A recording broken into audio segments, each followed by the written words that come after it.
기대 나가 내 짐을 부른 내 주님을 찬송하면서 할렐루야 할렐루야 내 앞길 멀고 험해도 나 주님만 따라가리. 아멘. 하나님 말씀 창세기 3장입니다.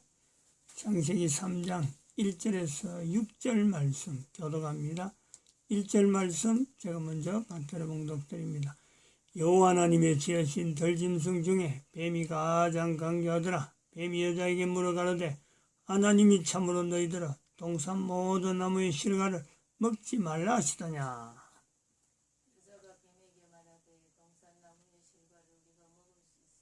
동산 중앙에 있는 나무의 실과는 하나님의 말씀에 너희는 먹지도 말고 만지도 말라 너희가 죽을까 하노라 하셨느니라. 너희가 그것을 먹는 날에는 너희 눈이 밝아 하나님과 같이 되어 선악을 알 줄을 하나님이 아심이니라.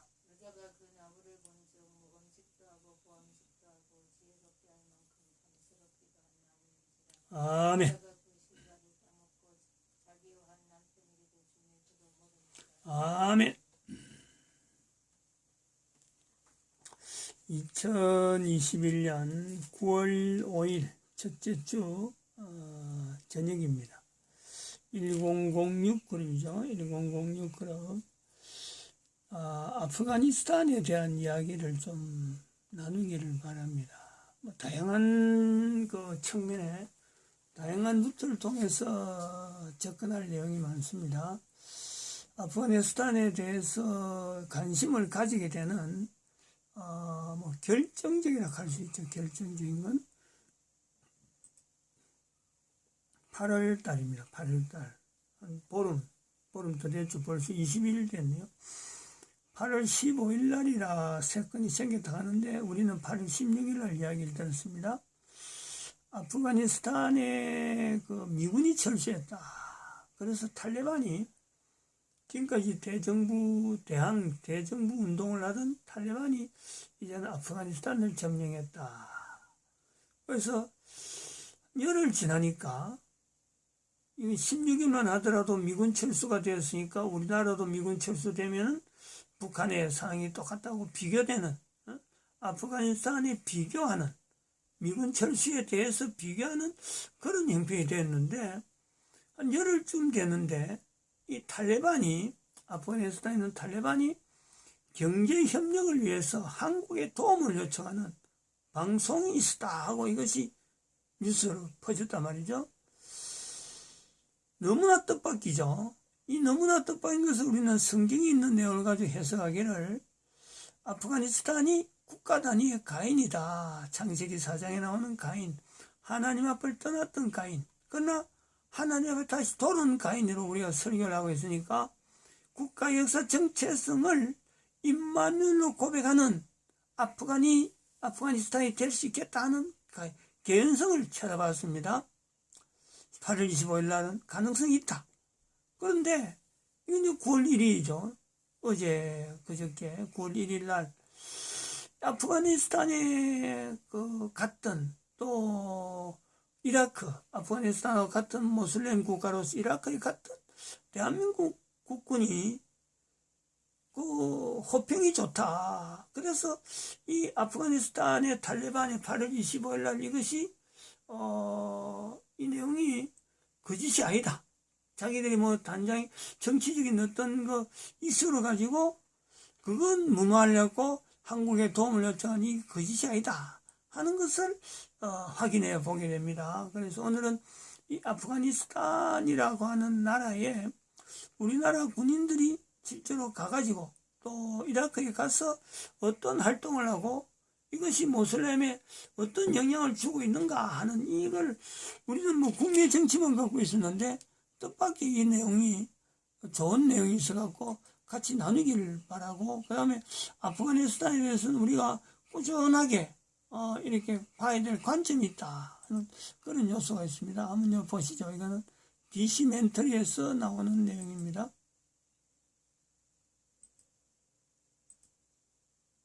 옛부터 강대국들의 무덤이라 불리던 아프가니스탄은 결국 탈레반의 손에 점령당했고 미국도 중국도 러시아도 인도도 전부 발등에 불이 떨어졌습니다. 그런데 아프간 점령 후 일주일 뒤 탈레반의 대외 홍보를 담당하는 최고위급 간부가 한국 방송국에 장문의 메시지를 보냈습니다.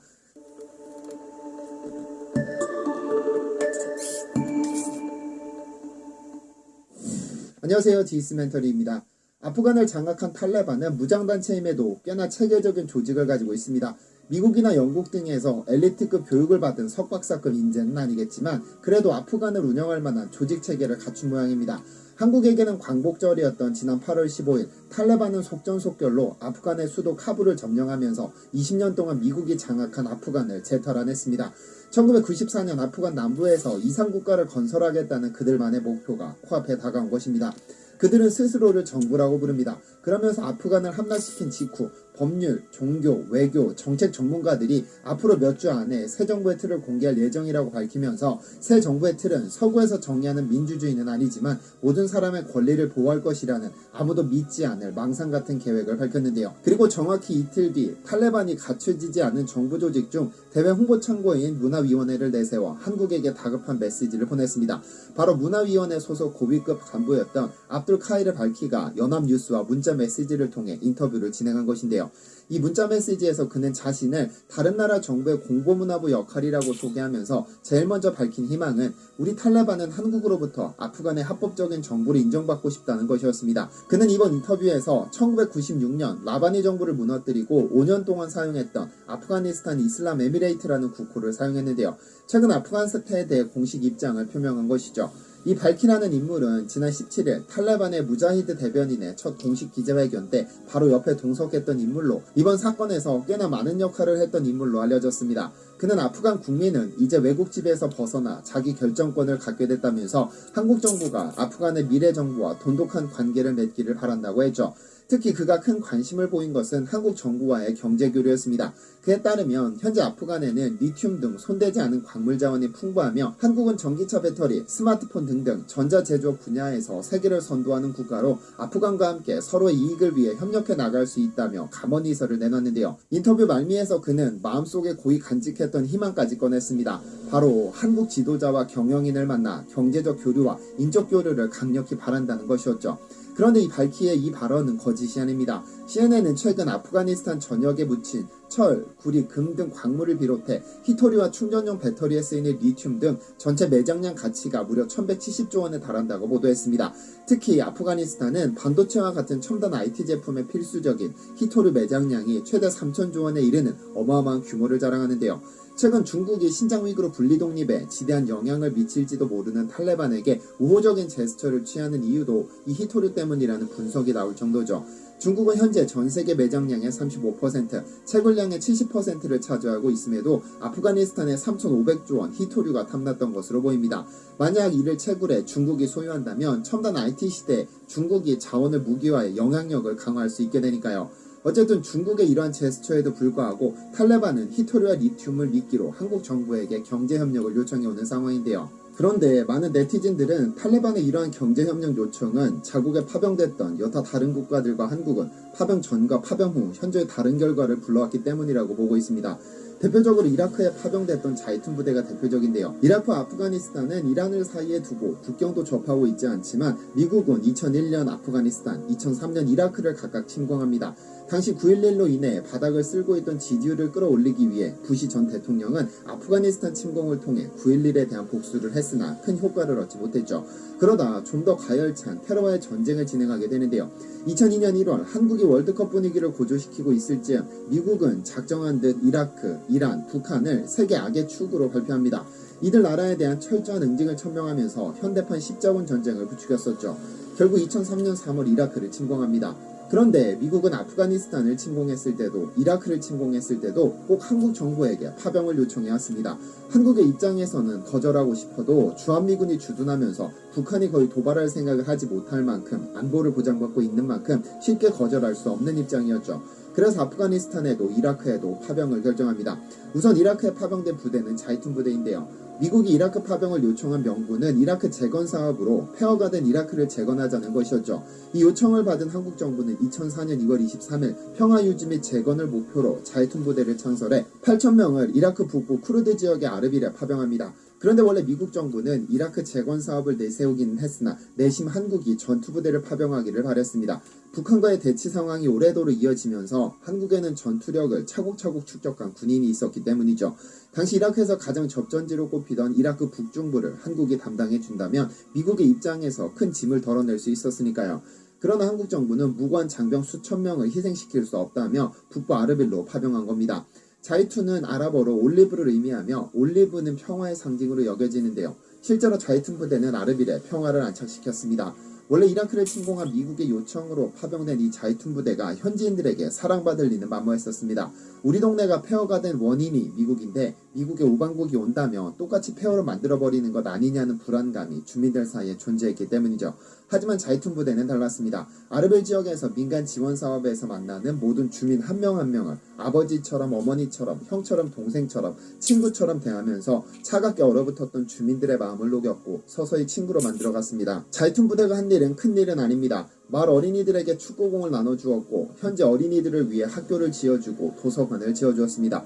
그런데 자이툰 부대원들이 기타 다른 국가들의 파병군들과 달랐던 것은 한국인 특유의 예의를 중시했다는 점입니다.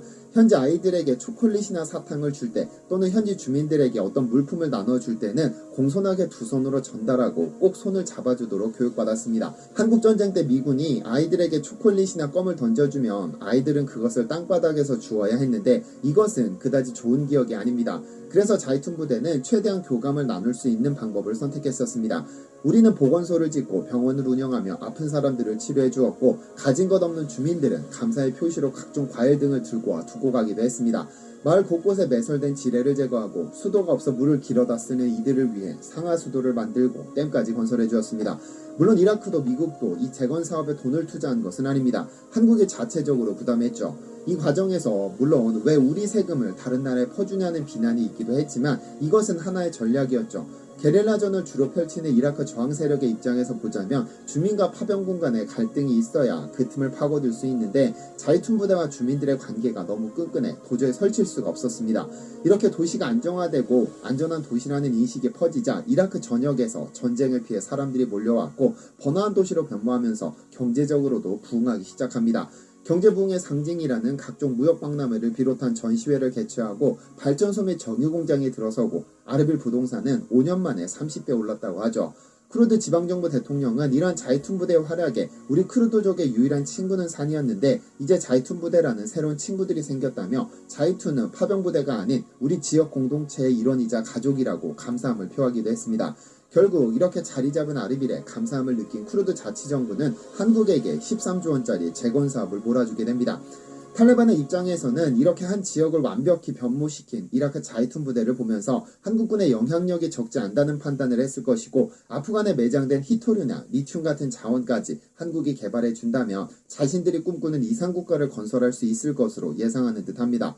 그런데 탈레반이 굳이 이라크까지 눈을 돌리지 않아도 이미 아프가니스탄에서도 한국 파병부대는 큰 족적을 남겼습니다. 미국의 요청을 받은 한국 정부는 아프간에 총 5개의 비전투 부대를 파병했습니다. 2010년부터는 파르완주의 지방 재건팀을 파견해 학교, 보건소 등을 건설하고 각종 물품을 지원해왔고 병원 및 직업훈련원 등을 운영했죠. 지난 20년 동안 한국이 아프간에 파견한 인원만 군인 및 민간인을 합쳐 연인원 5,000명을 넘어섰습니다. 한국 전쟁 후 원조받던 나라에서 원조하는 나라가 된 한국이 가장 적극적으로 지원한 곳이 바로 아프간인데요. 2001년 10월 미국이 아프간을 침공한 직후부터 한국은 해군 해성부대와 공군 청마부대를 파병해 2003년까지 군수물자, 건축자재, 병력 등의 수송을 담당했습니다. 의료지원부대인 동의부대 및 건설공사를 지원한 다산부대는 2002년 2월과 2003년 2월에 추가로 파병되어 2007년까지 임무를 수행했었죠. 아프간에서는 카르자이 정부가 탄생한 이후 동의부대와 다산부대는 인도주의적 활동도 함께 펼쳤는데요. 동의부대는 바그람 기지 내 한국병원에서 아프간 민간인들도 진료했고 다산부대는 기지 주변에 유치원과 고등학교를 보수해 주었습니다. 미국은 탈레반을 축출한 후 아프간 재건 과정에서 한국의 지방재건팀 PRT 참여를 요청했었습니다. 초기에는 파병된 군인들이 재건에 참여했으나 2007년 철수 이후에는 민간 주도의 한국 지방재건팀이 꾸려져서 2014년까지 4년 동안 활동했는데요. 이들의 호송과 경호 및 경비를 위한 오신호 부대도 이때 함께 파병됐습니다. 한국 지방재건팀은 학교, 보건소를 세우고 교육문화센터와 시범농장, 경찰훈련센터, 병원과 직업훈련원을 운영했는데 특히 병원과 직업훈련원의 인기가 상당했습니다. 병원에서는 총 16만 명이 넘는 환자를 치료했고 직업훈련원에서는 439명이 졸업해 92%가 취업하는 기적을 이뤄냈습니다. 병원의 경우 다음날 진료를 받기 위해 전날 저녁 8시부터 줄을 서기 시작했는데 일부 불량 조직이 여성들을 보호한다는 명분으로 돈을 갈취하는 사고가 터지기도 했습니다. 어쨌든 현재 아프간을 완전히 장악한 탈레반이 한국 정부에게 경제협력과 인적 교류를 희망한다고 밝힌 것은 아마 한국인이 가진 능력 때문일 것입니다. 모든 남성이 군대에 복무하기 때문에 전투력이 상당하면서도 주민들을 어루만지는 따뜻한 가슴을 가졌고 기술력 하나로 세계 10위권의 선진국으로 도약한 한국에게 탈레반은 무언가를 배우고 싶었던 것은 아닐까요? 시청해주셔서 감사합니다.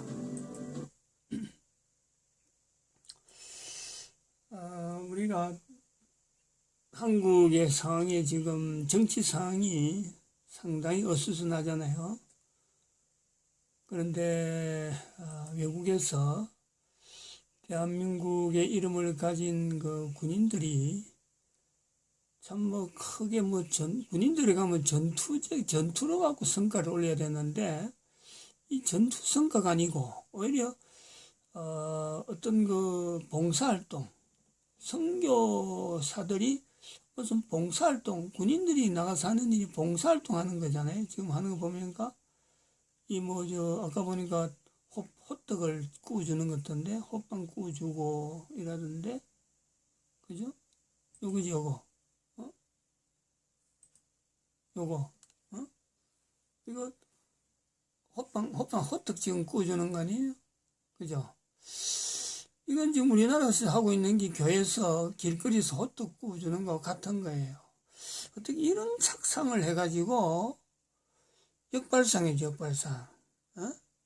전투 현장에서 봉사활동으로 군인들이 그래서 그 나라 국민하고 어떤 그 국가 간의 이 교류를 그 틈새를 없애버리는 거예요, 틈새를. 거리감. 이거 굉장히 중요하죠. 굉장히 중요한데, 근데 이제 이런 내용에 대한민국의 군인의 어떤 활동을 통해서, 아까도 표현했지만은, 아프가니스탄에, 이 탈레반이 한국에 도움 요청한 이 내용이 이게 어떤 정치적인 거나, 안 그러면 뭔가 쇼를 하기 위한 어떤 무마하기 위한 그런 내용이 아니고 이게 진정성이 있다 하는 것에 지금 이게 역으로 증거로 삼는 거죠. 그렇다면 우리는 한번 생각을 해봐야 됩니다. 교회니까 특히 성경을 가지고 있고 하나님께서 각 나라 각 국가마다 개인은 개인대로 하나님이 섭리 가운데 사명이 있습니다. 사명. 개인들이 모인 국가는 국가 단위의 사명이 있습니다. 사명이. 근데 요거를 개인도 마찬가지고 그 국가도 마찬가지지만은 개인이 내 한 사람이 존재하면서 하나님께서 천지 만물을 만드신 하나님께서 내 한 개인 60년이면 뭐 인생이 끝나는 요 인생의 한 개인을 하나님께서 뜻을 두고 지금 나를 이 땅에 보냈다. 내가 코에 숨을 쉬면다. 산다. 밥을 먹는다, 누굴 만난다, 요 내용을 인지하는 개인, 실제로요, 전 인류가 그러면 좋겠지만은, 이런 자세를 가지고 하루를 사는 사람이요, 생각보다 적고 적습니다. 적고 적어요. 아주 적습니다. 근데 그 아주 적은 사람들 중에서, 개인이 그런데, 그 한 개인을 통해서, 하나님은 역사를 한단 말이에요, 역사를. 그 한 사람을 통해서 하나님은 사실 전 인류의 역사를 그 한 사람에 맞춰서 역사를 진행한단 말이죠. 그 한 사람이 무시당하지 않는다는 거지. 반드시 하나님은요, 그런 사람들의 걸음걸음을 통해서 인류 전체를 평강의 하나님으로 인도하거든요. 평강의 하나님. 그렇다면은, 우리가 보는 것은, 개인이 그렇다면은, 개인이 그렇다면은, 국가 단위가 그렇게 쓰임 받는다. 이거 대단하죠? 국가 단위로서 그렇게 쓰임 받는 것은 역사 가운데요. 지금, 이스라엘, 분명하죠? 그다음 미국, 분명합니다. 지금 현재 이스라엘과 미국을 두고 있으면서 그 사이에 이스라엘이 쓰임받았다는 증거를 나타내는 수많은 나라마다 우리가 잘 아는 대로 이태리도 한번 들어가기도 하고 들어갔다가 또 다른 나라도 들어가죠. 그 다음에 네덜란드도 들어가기도 했습니다. 그 다음에 영국도 들어가기도 했습니다. 이런 영국 들어가서 지금 미국이 들어가는데 이런 국가 단위에 덥석덥석한 이런 자국이 있단 말이죠. 이 대한민국이 바로 그런 자리 중에서 이스라엘과 미국, 대한민국 이렇게 되죠.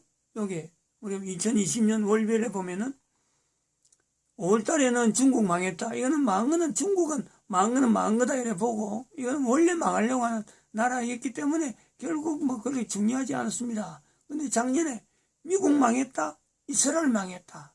이 말이 작년에 나왔단 말이죠. 그리고 지금 대한민국 망했다는 말이 2020년 2월 20일 날 개인이 받아들인 거죠. 2019년 10월 3일부터 공식적으로 나온 대한민국 망했다는 말인데 이 대한민국 망했다, 미국 망했다, 이스라엘 망했다.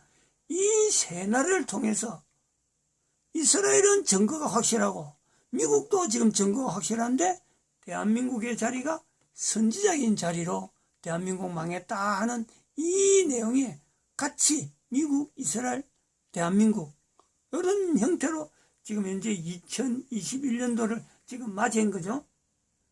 그런데 대한민국에 탈레반이 한국의 도움을 요청했다 하는 이 내용은 바로 이런 흐름 속에 있는 대한민국이란 말이에요.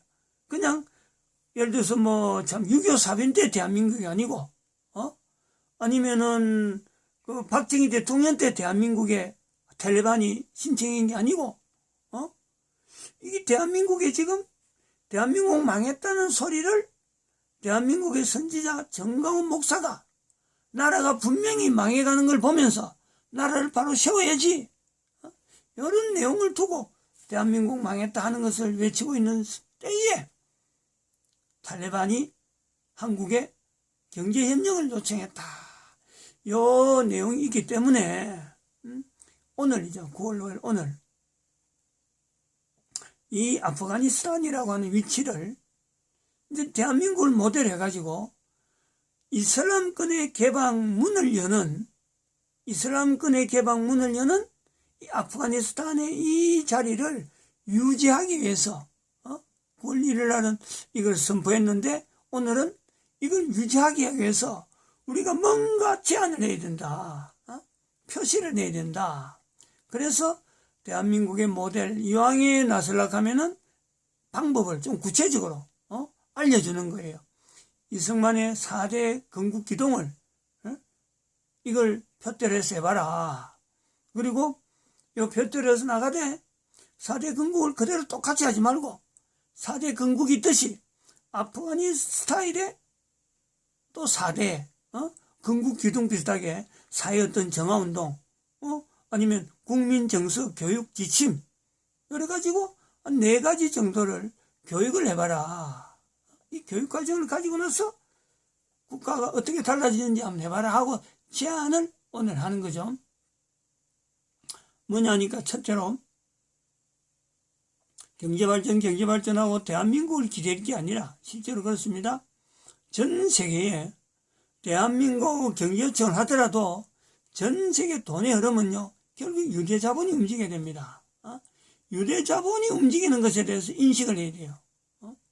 그래서 이거를 조심을 해야 되고 그렇다고 해서 덥석덥석 돈 준다 그러고 덥석석 달라드는 돈을 받기 위해서 사람을 인질을 한다든지 안 그러면 사람을 죽인다든지 이런 거는요 절대 하지 말라는 거예요. 유대 자본이 여기 돈이 어마어마하기 때문에 사람 생명 안에도 여기 돈 들어오는 방법은 얼마든지 있다. 그런 것을 탐지해야 되는 거예요. 그리고 두 번째는 미국이라는 나라, 친미 반미라 하지 말고 그냥 미국이라는 나라 자체를 객관적으로 놔놓고 미국 자체, 전 세계에서 미국이 가장 강대국인데 이 미국을 들었다 놨다는 이 교황제도가 있다. 이 교황제도가 결국은 미국을 먹으려고 미국을 점령하려고 하고 있다. 유대자본으로 인식하면서 아프가니스탄이 미국을 대항을 하지 말고 미국에 대한 가지고 있는 힘을 이용하되 이 교황제도 이거를 분쇄시키려고 한다면은 이거는 하나님께서 기뻐하는 일이기 때문에 이걸 통해서 아프가니스탄은 얻는 것이 굉장히 많을 거다.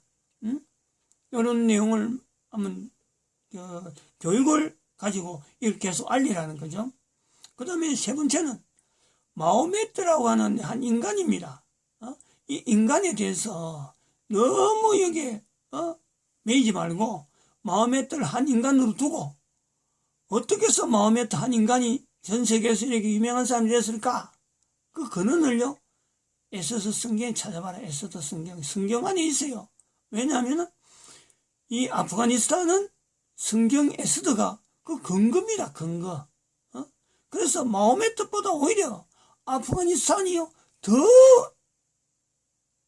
어찌 보면 하나님 앞에 쓰임받는 마호메트도 하나님께 쓰셔서 그런 거고 에스더서에 나타나는 불임절하는 그 상황에 하나님께서 아프가니스탄에서 일어난 사건이기 때문에 요 내용을 찾아내면은 하나님께서 임마누엘 하나님이 함께 하신다고 하는 이것 자체가요 아프가니스탄에 이미 오래전부터 있다는 거예요.